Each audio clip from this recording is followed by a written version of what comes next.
Now, the Princess of Wales revealed, as you know, in a moving video over the weekend that she's had a cancer diagnosis. In January, I underwent major abdominal surgery in London, and at the time, it was thought that my condition was non-cancerous. The surgery was successful. However, tests after the operation found cancer had been present.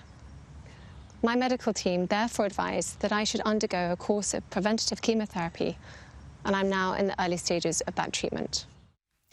Daily Mirror Royal Editor Russell Myers joins me now. Russell, thank you so much for your time. Look, everyone's now coming out blaming the media for speculation in the wake of that Photoshop debacle, but actually the media were very respectful of Princess Kate's privacy for months.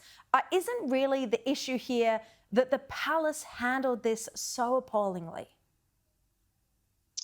Well, good evening, Sharri. Well, I think not only the palace and their handling of it, but the cascade of conspiracy theories that we'd seen on social media over the last few weeks has been not only outlandish, but it's been incredibly hurtful. And people at the palace have said to me over recent weeks that these people are people too. They have feelings. They're not immune to the fact that they are public figures, but it had just gone absolutely out of control. And I think there will be a review at Kensington Palace. They will have to look at the facts of how badly they dealt with things over the last few weeks. And unfortunately, the Princess of Wales had been feeling under pressure. And now we know, after watching that heartbreaking statement where she spoke about breaking the news to their 3 young children, I think all of our best wishes are with her as she continues her road to recovery. Yeah, they definitely are. Look, King Charles met with the Princess of Wales for lunch just before she publicly revealed her cancer diagnosis. What do we know about their meeting and what they discussed? Well, he certainly did. On the Thursday, the day before the Princess of Wales made that very public statement, they shared a lunch at Windsor. And I've seen their bond up close, certainly over the last few years. And there's a tremendous amount of respect, not only from Kate to Charles, of course, but the King finds her fascinating, the way she's dealt with public pressure, the way she's brought up their 3 young children, very much out of the spotlight, wishing to bring them up in as normal way as possible, despite, all the pressures of the institution around them. And I think that, they will share a deep bond, both the King and Kate now going through their own individual cancer battles. And no doubt they will have to lean on each other, and the family also support them over the next few weeks and months, because undoubtedly it's going to be a long road for both of them.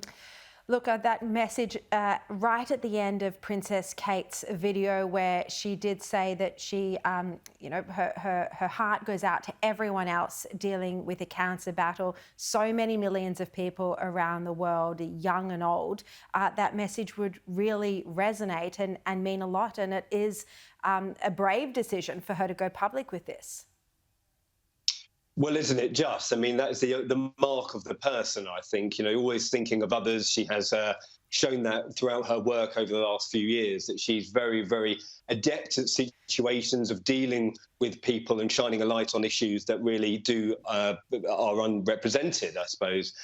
And when she's making that statement, she prepared for it for a couple of weeks. She spoke about her children, but also speaking about putting her arm around people who are suffering from cancer. And I think that is absolutely incredible thing to do, to put her own issues to the side, despite her darkest hour. Let's not forget she's been going through this for several weeks and faces a long road ahead. And certainly I think that a remarkable feat to do that in such a turbulent time. Yeah, indeed. Russell Myers, thank you so much for joining me.